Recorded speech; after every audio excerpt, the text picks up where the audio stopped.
Hola mi amigo, en este estudio veremos el tema de la unidad como un ingrediente del genuino, auténtico reavivamiento.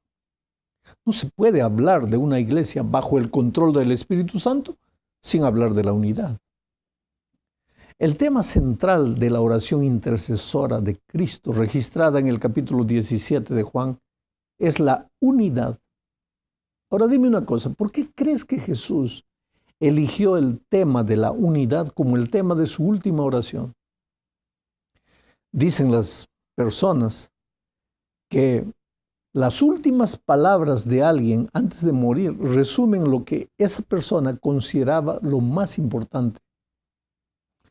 Si esto es verdad, para Jesús la unidad es la esencia del cristianismo.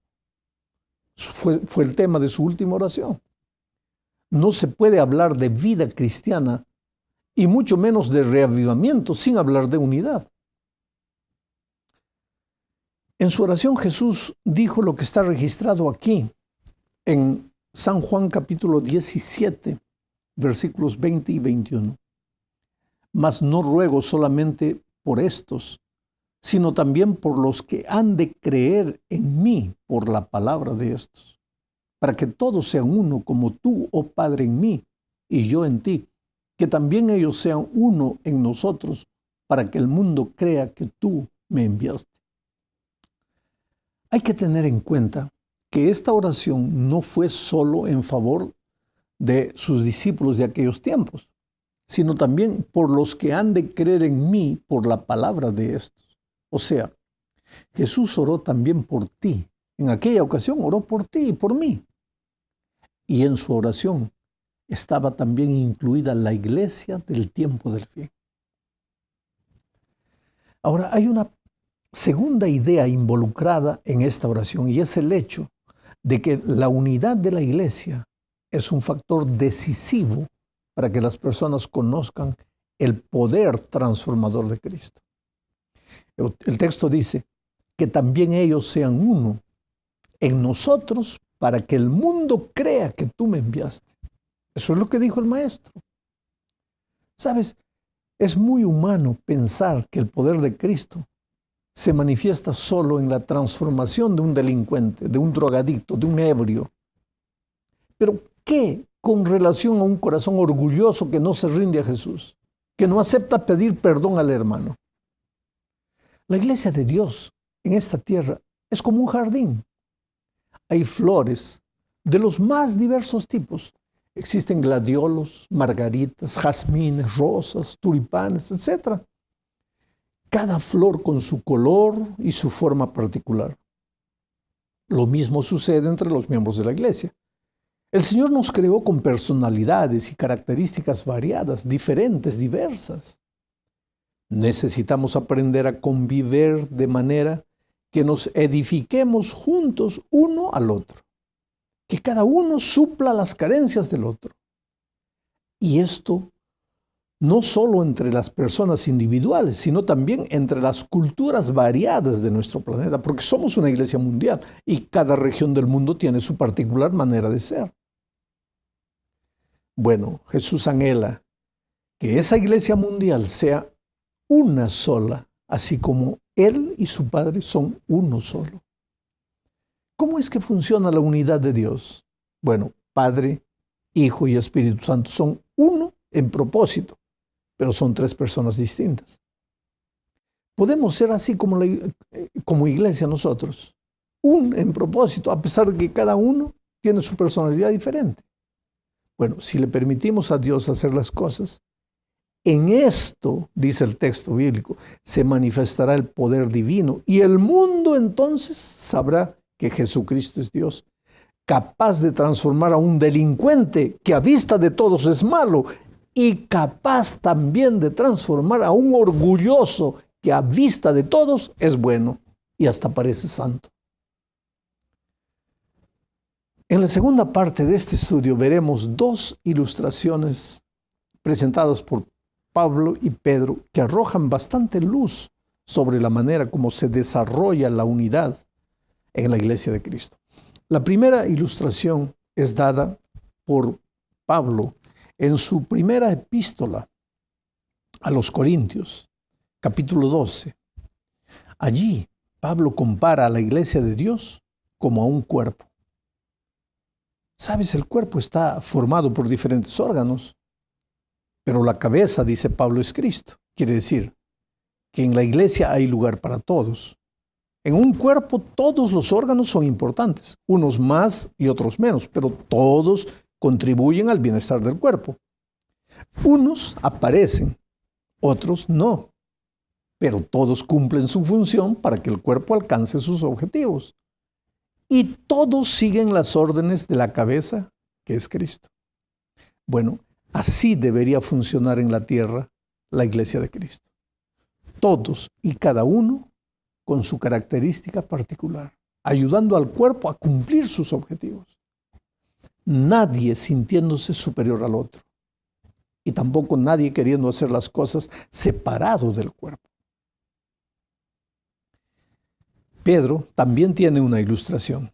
Y la ilustración de Pedro con respecto a la unidad es la de un edificio en el que cada piedra ocupa su lugar y cumple su función, pero la piedra angular, la principal, sobre la cual está depositada el peso de toda la estructura, esa piedra es Cristo. O sea, en ambas las ilustraciones, el factor de unidad es Cristo. Por eso, cuanto más próxima sea la comunión de la iglesia con Cristo, tanto más unidad habrá entre los miembros de la iglesia. Una iglesia llena del Espíritu no puede ser nunca una iglesia desunida. Y no se puede hablar de reavivamiento donde existe lucha por la supremacía de las ideas o por la supremacía de las personas. Ahora, la unidad de la iglesia no puede ser algo simplemente romántico. Y esta es la tercera parte del estudio. Mira, acordarte del cumpleaños de un hermano de la iglesia y llamarle por teléfono para felicitarle. O inclusive preparar una torta y visitarlo y abrazarlo cariñosamente. O en la puerta de la iglesia saludar a todos con una sonrisa. Todo eso es bueno. Pero todos estos son detalles. Detalles que son necesarios para la unidad cristiana. Pero querido, hay dos factores determinantes en los que la iglesia necesita estar unida porque de ellos depende su existencia y su propósito. Me refiero al mensaje y a la misión. Tal vez a estas alturas deberíamos leer lo que dice Apocalipsis 14, versículos 6 al 8. Mira.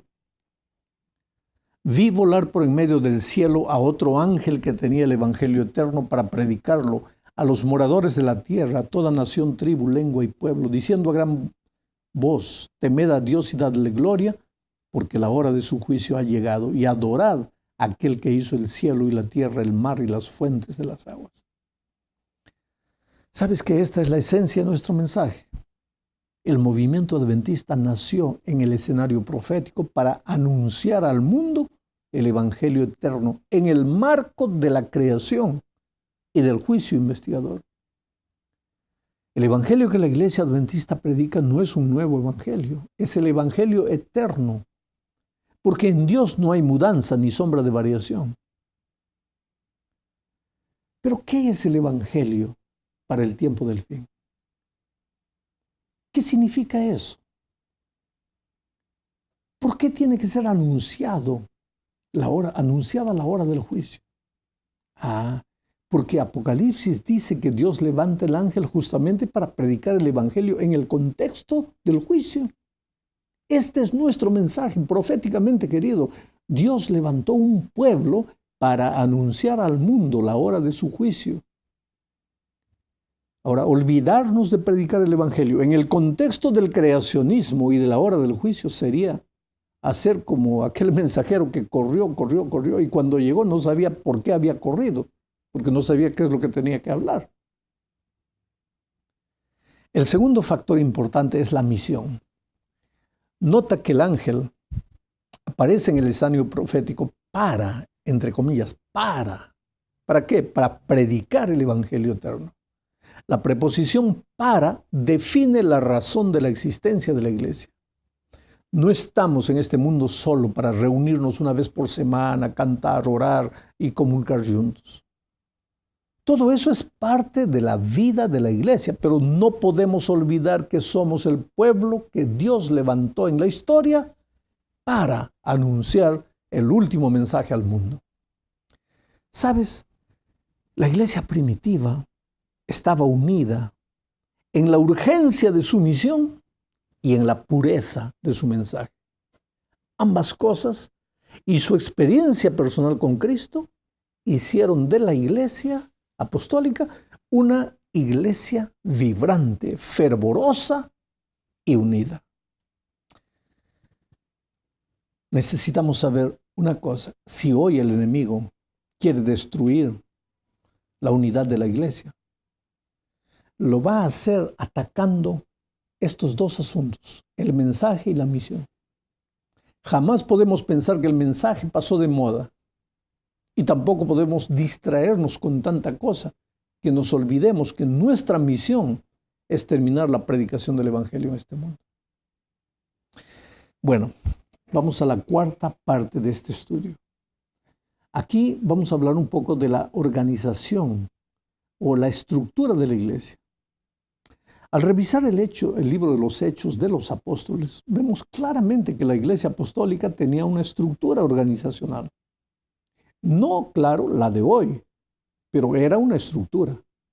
Naturalmente, la iglesia primitiva era una iglesia joven, pero a medida que el tiempo transcurría, empezaron a levantarse problemas, especialmente de orden doctrinal. Y la iglesia formó un grupo de personas para debatir los problemas y llegar a una conclusión. Por eso se realizó el Concilio de Jerusalén, donde se discutió el problema levantado por los judíos que se habían convertido al cristianismo. Estos judíos querían que todo cristiano nuevo se circuncidase. Entonces la iglesia reunió a sus líderes en Jerusalén para debatir el problema y decidió que los judíos que quisieran circuncidarse podrían hacerlo, pero que no era necesario pedir eso a los nuevos cristianos, porque aquellas ceremonias habían llegado al fin con la muerte de Cristo. Esta manera de resolver el problema, el conflicto, muestra que en la iglesia primitiva había una organización. Por otro lado, ¿te acuerdas cuando Pablo fue convertido camino de Damasco? ¿Qué es lo que se le pidió? Que se presentase ante Ananías, que evidentemente era uno de los líderes de la iglesia en Damasco. Y después Pablo tuvo que viajar a Jerusalén. ¿Para qué? Para que las autoridades eclesiásticas de Jerusalén confirmasen su llamado. Podemos ver entonces que la iglesia apostólica tenía una estructura organizacional. Hoy, como iglesia, también la tenemos. Porque la organización es un principio divino. En el cuerpo, ningún miembro hace lo que desea, sino lo que la cabeza ordena. Y entonces todos los miembros del cuerpo se mueven para alcanzar el objetivo del cuerpo como un todo. Pues así funciona la iglesia y su unidad.